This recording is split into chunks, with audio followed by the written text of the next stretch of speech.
Hello hi നമസ്കാരം. നമ്മൾ മലയാളികൾക്കുള്ള one of the best കൊനഷ്ട് സ്വഭാവം എന്താണെന്നറിയോ? ബാക്കിയുള്ളവരെയൊക്കെ കയറി അനാവശ്യമായി ജഡ്ജ് ചെയ്യുന്നൊരു സ്വഭാവം നമുക്ക് പണ്ടേ ഉണ്ട്. അത് നമുക്ക് എല്ലാവർക്കും അറിയാവുന്ന കാര്യമാണല്ലോ.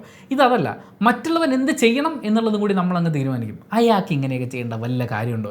ഇയാൾക്ക് അങ്ങനെ പോകേണ്ട വല്ല കാര്യമുണ്ടോ? ഇവനൊക്കെ സിനിമയിൽ അഭിനയിക്കേണ്ട വല്ല കാര്യമുണ്ടോ? ഇവനൊക്കെ പാട്ട് പാടേണ്ട വല്ല കാര്യമുണ്ടോ എന്ന് തുടങ്ങി ബാക്കിയുള്ളവൻ എന്ത് ചെയ്യണം, എന്ത് സംസാരിക്കണം, ഏതൊക്കെ രാഷ്ട്രീയം പറയണം എന്നൊക്കെ നമ്മളങ്ങ് തീരുമാനിക്കും. എന്നിട്ട് അതനുസരിച്ച് അവരെ നമ്മളങ്ങ് പ്ലേസ് ചെയ്യും. അതിനപ്പുറവും ഇപ്പുറവും ഒക്കെ പോയി കഴിഞ്ഞാൽ നമ്മൾ അവരെ കുറ്റം പറയും എന്ന് പറയുന്നത് പോലെ ഈ കഴിഞ്ഞ കുറച്ച് നാളുകൾക്ക് മുമ്പ് ജയറാം എന്ന അഭിനേതാവിനെ കുറിച്ച് നമ്മൾ ചില അഭിപ്രായ പ്രകടനങ്ങൾ എന്ന് വെച്ചാൽ നമ്മുടെയൊക്കെ ചുറ്റുമുള്ള ഒരുപക്ഷെ നിങ്ങളിൽ പലരും ഇങ്ങനെയുള്ള ചില അഭിപ്രായ പ്രകടനങ്ങൾ നടത്തിയിട്ടുണ്ടാവാൻ സാധ്യതയുണ്ട്. ഇപ്പോൾ റെട്രോ എന്ന് പറയുന്ന സിനിമ റിലീസാവാൻ അതിൻ്റെ ഒരു ട്രെയിലറൊക്കെ പുറത്തിറങ്ങുന്ന സമയത്തും ഈ ഒരു ചർച്ച വന്നിട്ടുണ്ടായിരുന്നു. ആ ചർച്ചയ്ക്ക് ജയറാം ഒരു മറുപടി കൊടുക്കുകയും ചെയ്തിരുന്നു. സംഭവം ഇതാണ്: ജയറാമേട്ടൻ മലയാളത്തിൽ ഇത്രയും വലിയ സിനിമകളൊക്കെ ചെയ്തിട്ടുള്ള വലിയൊരു താരമല്ലേ, വലിയൊരു അഭിനേതാവല്ലേ? അദ്ദേഹം ഇങ്ങനെ മറ്റു ഭാഷകളിലൊക്കെ പോയി ഈ കോമാളി വേഷങ്ങൾ ചെയ്യുന്നത് എന്തിനാണ് എന്നുള്ളതാണ് ചോദ്യം. അങ്ങേർക്ക് അവിടെ ആരും ഒരു ബഹുമാനവും കൊടുക്കുന്നില്ല, അതുകൊണ്ടാണ് ഇങ്ങനത്തെ ചപ്പളാച്ചി കോമഡി വേഷങ്ങളൊക്കെ ചെയ്യാൻ വേണ്ടിയിട്ട് വിളിക്കുന്നത്. അങ്ങേര് അതൊക്കെ പോയി ചെയ്യുന്നുണ്ട്. മലയാളിയുടെ ആത്മാഭിമാനം ഒന്ന് പൊട്ടി ഒലിക്കുകയാണ്. ആ വിഷയത്തെക്കുറിച്ച് സംസാരിക്കുമ്പോൾ ബഹുമാനപ്പെട്ട സ്നേഹം നിറഞ്ഞ അഭിനേതാവ് ജഗതി ശ്രീകുമാർ പണ്ട് എപ്പോഴും ഒരു ഇൻ്റർവ്യൂവിൽ പറഞ്ഞു കേട്ടിട്ടുള്ള ഒരു കാര്യമാണ്. അദ്ദേഹം മാത്രമല്ല, വേറെയും വലിയ ഒരുപാട് അഭിനേതാക്കൾ പറഞ്ഞിട്ടുള്ള ഒരു കാര്യമാണ്: ഞാനൊരു അഭിനേതാവാണ്, അഭിനയിക്കുക എന്നതെൻ്റെ ജോലിയാണ്. അവിടുന്ന് നമ്മൾ ഇങ്ങോട്ട് വരുമ്പോൾ നിങ്ങൾക്ക് രണ്ട് ഓപ്ഷനുണ്ട്. ഈ സിനിമയിലെ അഭിനേതാക്കൾക്ക് രണ്ട് ഓപ്ഷനാണ്. ഒന്ന്, നിങ്ങൾക്കൊരു അഭിനേതാവാകാം. രണ്ട്, നിങ്ങൾക്കൊരു താരമാകാം.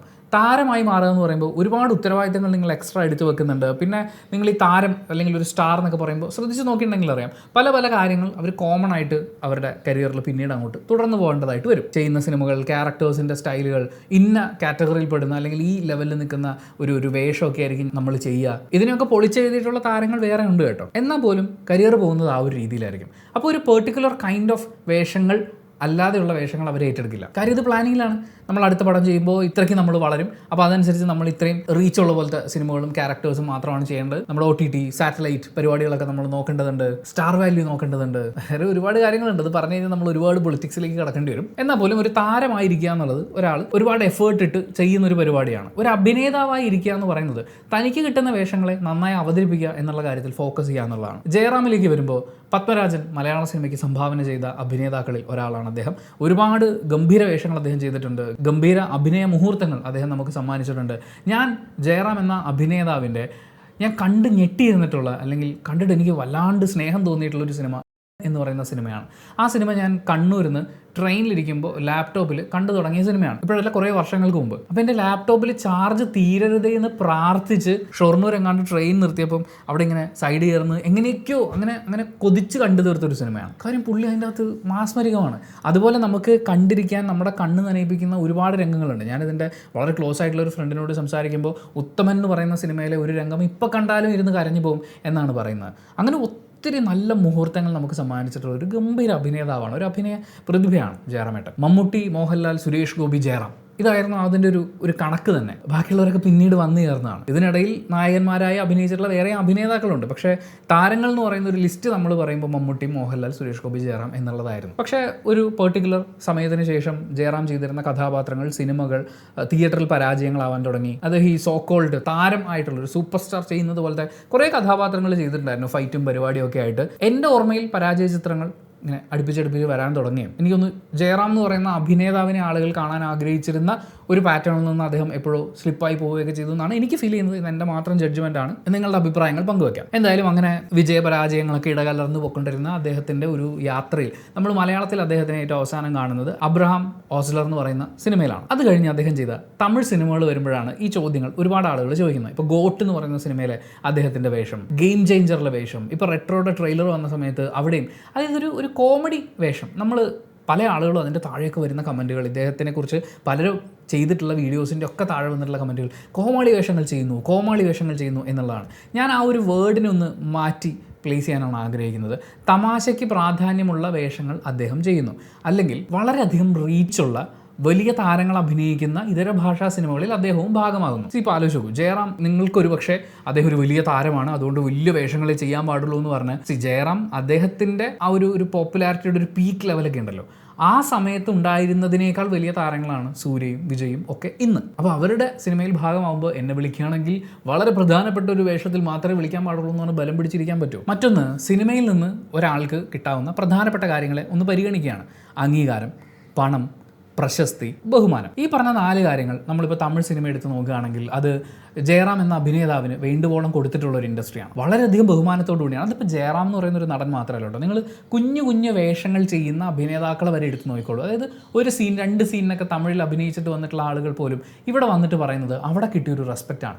മലയാള ഫിലിം ഇൻഡസ്ട്രിയിൽ സിനിമകൾ ചെയ്തിട്ടുള്ള ഒരു അഭിനേതാവാണ് അല്ലെങ്കിൽ ഒരു ടെക്നീഷ്യൻ ആണെന്ന് പറയുമ്പോൾ ഒരു പ്രത്യേക ബഹുമാനം കിട്ടുക, ഒരു കെയർ കിട്ടുക. നമ്മൾ നോക്കുമ്പോൾ പലരും പറഞ്ഞ അറിവുള്ള ഒരു കാര്യം എന്ന് പറയുന്നത് ഇപ്പോൾ ഹൈറാർക്കി. ഒരു സിനിമയിൽ അഭിനേതാക്കളിൽ നായകൻ നായിക എന്ന് പറയുമ്പോഴത്തേക്കും അവർക്കൊരു ലെവൽ ഉണ്ടാവും, അവർക്ക് കിട്ടുന്ന ഒരു പ്രത്യേക ബഹുമാനവും പ്രത്യേക കെയറും ഉണ്ടാവും. അതിൻ്റെ താഴെ വരുന്ന ആർട്ടിസ്റ്റുകളുണ്ട്, അതിൻ്റെയും താഴെ വരുന്ന ആർട്ടിസ്റ്റുകളുണ്ട്, ഏറ്റവും അവസാനം ജൂനിയർ ആർട്ടിസ്റ്റുകൾ. അവർ നേരിടേണ്ടി വരുന്ന അവഗണനകൾ, യാതൊരു വിലയില്ലാത്തൊരു ഒരു ഷൂട്ടിംഗ് സെറ്റിൽ നിൽക്കേണ്ടി വരുന്ന ഒരുപാട് വേദനിപ്പിക്കുന്ന അനുഭവങ്ങൾ ഒക്കെ ഉണ്ട്. ഇത് നമ്മൾ മറ്റ് ഇൻഡസ്ട്രികളിലേക്ക് പോകുമ്പോൾ വളരെ കൂടുതലാണെന്നും കേട്ടിട്ടുണ്ട്. പക്ഷെ മലയാളത്തിൽ നിന്ന് ഇവിടെ സിനിമകൾ ചെയ്തിട്ടുള്ള ഒരു അഭിനേതാവ് പോലും അവിടെ പോയി തിരിച്ചു വന്നിട്ട് ഒരു മോശം അനുഭവമായിട്ട് പറഞ്ഞിട്ടില്ല. എല്ലാവരും പറഞ്ഞിരിക്കുന്നത് ഭയങ്കര ബഹുമാനമാണ് കിട്ടുന്നതെന്നാണ്. അത് അവർ നമ്മുടെ സിനിമകൾ, അതായത് ആ സിനിമാ പ്രവർത്തകർ നമ്മുടെ സിനിമകൾ കാണുകയും അതിലെ ഓരോ അഭിനേതാക്കളും അതുപോലെ കഥയ്ക്ക് നമ്മൾ കൊടുക്കുന്ന പ്രാധാന്യവും പ്രകടനത്തിൽ നമ്മൾ കൊടുക്കുന്ന പ്രാധാന്യവും ഒക്കെ മനസ്സിലാക്കിക്കൊണ്ട് കിട്ടുന്നൊരു ബഹുമാനമാണ്. അത് മാത്രമല്ല, ജയറാം തമിഴ് സിനിമയുടെ ഭാഗമായിട്ടുള്ളപ്പോഴൊക്കെ വലിയ വേഷം തന്നെ ചെയ്തു എന്നില്ലെങ്കിൽ പോലും വളരെയധികം ശ്രദ്ധിക്കപ്പെടുന്ന, ആ നാട്ടിലെ ആളുകൾ വളരെ സ്നേഹത്തോടു കൂടി നോക്കിക്കാണുന്ന പ്രകടനങ്ങൾ അദ്ദേഹത്തിൽ നിന്നുണ്ടായിട്ടുണ്ട്. അപ്പോൾ അംഗീകാരത്തിന് പ്രശ്നമില്ല, പ്രശസ്തിക്ക് പ്രശ്നമില്ല, പണം അതൊരു വലിയ ഘടകമാണ്. അതൊരിക്കലും അദ്ദേഹത്തിന് അവിടെ ഒരു കുറഞ്ഞ അളവിൽ ഡെലിവറി ചെയ്യപ്പെടുന്ന ഒന്നായിരിക്കില്ല. സെറ്റിൽ കിട്ടുന്ന ബഹുമാനം, ഇതെല്ലാം ഒരാൾക്ക് അവിടെ നിന്ന് കിട്ടുമ്പോൾ ആളുകൾ സിനിമ കഴിഞ്ഞ് പുറത്തിറങ്ങുന്ന സമയത്തും ഓർത്തിരിക്കുന്ന കഥാപാത്രങ്ങൾ അദ്ദേഹത്തിന് ലഭിക്കുമ്പോൾ അദ്ദേഹം എന്തിനും അത് ചെയ്യാതിരിക്കണം? ഇപ്പോൾ തമിഴ് സിനിമ മാത്രമല്ല, തെലുങ്കിലും കന്നഡയിലും ഭോജ്പുരിയിലും ആസാമീസ് ഒരു സിനിമ വരെ അദ്ദേഹം ചെയ്യുന്നുണ്ടെന്നാണ് പറയുന്നത്. അസമിൽ അവിടുന്ന് വരുന്ന സിനിമകൾ നിങ്ങൾ എടുത്ത് നോക്കിയിട്ടുണ്ടെങ്കിൽ, അതായത് ബുക്ക് മൈ ഷോയിലൊക്കെ എപ്പോഴും ഈ പല ഭാഷകളിലുള്ള സിനിമകൾ റിലീസാവുന്നതൊക്കെ നമുക്ക് കാണാൻ പറ്റും. അപ്കമിങ് മൂവീസ് എടുത്തു കഴിഞ്ഞാൽ ഭാഷാഭേദമന്യേ കാണാൻ പറ്റും. അതിൽ അസമിൽ നിന്ന് വരുന്ന സിനിമകൾ നിങ്ങൾ എടുത്തു നോക്കൂ. ചിലതൊക്കെ നമുക്ക് കാണാൻ ട്രെയിലർ കാണുമ്പോൾ നമുക്ക് ബോറടിക്കും. പക്ഷേ ചില സാധനങ്ങളുണ്ടല്ലോ, ട്രെയിലറും അതിൻ്റെ സിനോപ്സിസൊക്കെ വായിച്ച് കഴിയുമ്പോൾ നമുക്കങ്ങ് കൊതിയായി പോകും.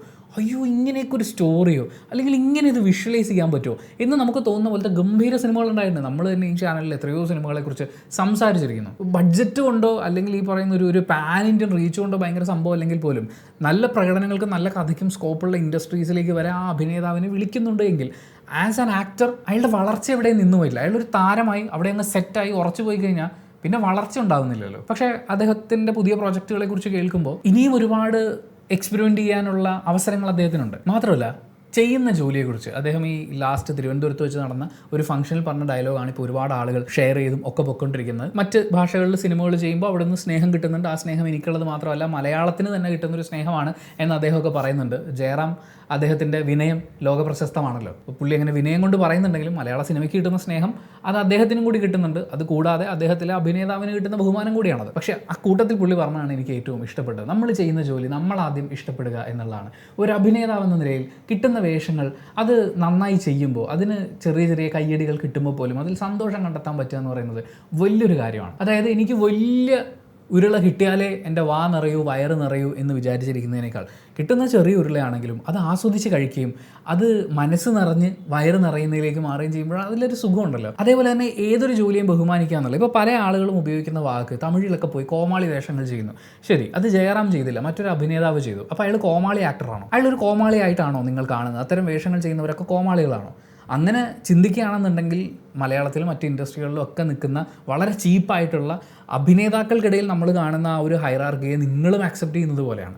അങ്ങനത്തെ വേഷമൊക്കെ ചെയ്യുന്നതിനൊക്കെ ആര് നോക്കാൻ പോകുന്നു എന്ന് പറയുന്ന പോലെ അങ്ങനത്തെ ക്യാരക്ടേഴ്സ് ആണോ അത്? അല്ലെങ്കിൽ അങ്ങനെയാണോ നമ്മൾ അഭിനേതാക്കളെ വിലയിരുത്തേണ്ടത്? മുഖം കൊണ്ട് 2 ഗോഷ്ടി കാണിക്കുന്നു, ഒരു ഡയലോഗ് പറയുമ്പോൾ ഈ മോഡുലേഷൻ പിടിക്കുന്നു, ബോഡി മൂവ്മെൻറ്റ് ഇങ്ങനെ ചെയ്യുന്നു എന്നൊക്കെ പറയുന്നത് അത് ആ ക്യാരക്ടറിന്. ജയറാം തന്നെ അദ്ദേഹത്തിൻ്റെ തന്നെ സിനിമയിൽ പറഞ്ഞിരിക്കുന്ന കാര്യം നിങ്ങൾ ആലോചിച്ച് നോക്കൂ. മലയാളത്തിൽ നമുക്ക് അമ്മേ എന്ന് വിളിച്ചാൽ മതി, പക്ഷേ തമിഴിൽ പോയി വിളിക്കുമ്പോൾ അമ്മ എന്ന് വിളിക്കേണ്ടി വരുമെന്ന് അദ്ദേഹം തന്നെ തമാശയായിട്ട് പറഞ്ഞിട്ടുണ്ട്. ഓരോ നാടിനും ഓരോ ഭാഷയ്ക്കും ഓരോ കൾച്ചറിനും ഓരോ ഡയലോഗ് പറയുന്നതിലും നോട്ടത്തിലും നിപ്പിലും ബോഡി മൂവ്മെൻറ്റ്സിലൊക്കെ അവരുടേതായിട്ടുള്ളൊരു താളമുണ്ട്. അത് ജയറാം എന്ന് പറയുന്ന ആർട്ടിസ്റ്റ് ചെയ്യുമ്പോൾ ചിലപ്പോൾ കുറച്ചുകൂടി എക്സാജറേറ്റ് ചെയ്ത് ചെയ്യുന്നതായിരിക്കാം. അത് ആ ഒരു ഫൺ എലമെൻറ്റിന് ആവശ്യമായിരിക്കാം. പുള്ളി അത് ചെയ്യട്ടെന്നേ.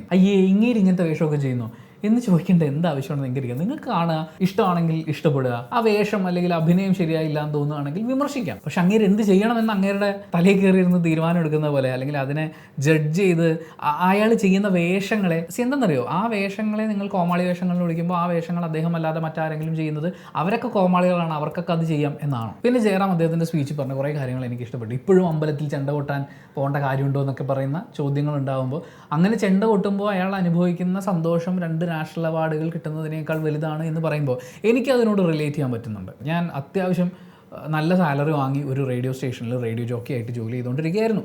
എനിക്ക് ആ ജോലി വേണ്ടെന്ന് വെക്കേണ്ട യാതൊരു ആവശ്യമില്ലായിരുന്നു. യൂട്യൂബിൽ വീഡിയോ ചെയ്യുന്നില്ല എന്ന് പറഞ്ഞൊരു മാപ്പ് എഴുതി കൊടുക്കുകയാണെന്നുണ്ടെങ്കിൽ സുഖമായിട്ട് എനിക്ക് ആ ജോലി കണ്ടിന്യൂ ചെയ്യായിരുന്നു. പക്ഷേ ഞാനായിട്ട് എനിക്കിഷ്ടമുള്ള സബ്ജക്റ്റിൽ ഇഷ്ടമുള്ള കാര്യങ്ങൾ ഞാൻ സംസാരിച്ചുകൊണ്ടൊരു വീഡിയോ ചെയ്യുമ്പോൾ അത് കണ്ടിട്ട് ചീത്ത വിളിക്കാനാണെങ്കിലും നല്ലത് പറയാനാണെങ്കിലും ആളുകൾ വരും. അങ്ങനെ ഞാൻ ചെയ്യുന്ന വീഡിയോസിൽ എനിക്ക് എന്തെങ്കിലും ഒരു അപ്രിസിയേഷൻ കിട്ടുമ്പോൾ എനിക്ക് കിട്ടുന്നൊരു സന്തോഷം വളരെ വളരെ വലുതാണ്. അതിൽ നമുക്കിഷ്ടമുള്ള കാര്യങ്ങളെക്കുറിച്ച് നമുക്കിഷ്ടമുള്ള അഭിപ്രായം പറയാൻ പറ്റുന്നു എന്നുള്ള പോയിന്റ് വളരെ വളരെ പ്രധാനമാണ്. അതേപോലെ അദ്ദേഹത്തിന് ചെണ്ട കൊട്ടുമ്പോൾ കിട്ടുന്ന സന്തോഷം, പുള്ളി ചെണ്ട കൊട്ടുവന്നേ, ആ അമ്പലത്തിലേക്ക് പോയി ചെണ്ട കൊട്ടി നടക്കുന്നത് എന്താണ് കുഴപ്പം? അപ്പോൾ ചെണ്ട കൊട്ടുന്നൊരു വലിയ കുറവാണോ?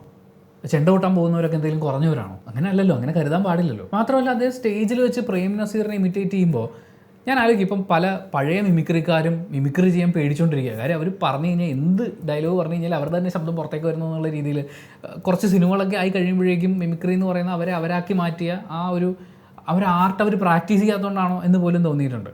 കാര്യം അവരൊക്കെ പഴയ കാസറ്റുകളും സംഭവങ്ങളൊക്കെ നോക്കുമ്പോൾ കുഴപ്പമില്ലായിരുന്നു, പക്ഷേ ഇപ്പോൾ ഒട്ടും വരുന്നില്ല. പക്ഷേ ജയറാം പ്രേം നസീറിനെ സ്റ്റേജ് ചെയ്യുമ്പോൾ ഞാനത് റിപ്പീറ്റ് അടിച്ച് ഹെഡ്ഫോൺ വെച്ച് കേട്ട് നോക്കി. ഒരു മിസ്റ്റേക്കും ഇല്ല എന്ന് പറഞ്ഞാൽ എന്ത് പെർഫെക്റ്റ് ആയിട്ടാണ് ആ മനുഷ്യനത് ചെയ്യുന്നത്. അതായത് ചെയ്യുന്ന പണിയോട് ആത്മാർത്ഥമായ ഇഷ്ടത്തോടു കൂടി ചെയ്യുക എന്ന് പറയുന്നത് ഒരു വളരെ പ്രധാനപ്പെട്ട ഘടകമാണ്. മാത്രമല്ല കോമഡി ചെയ്യുന്നത് എന്തോ കുറഞ്ഞ കാര്യമായിട്ട് ഈവൻ മലയാളികളുടെ അടക്കം ഉള്ളിലുണ്ട്.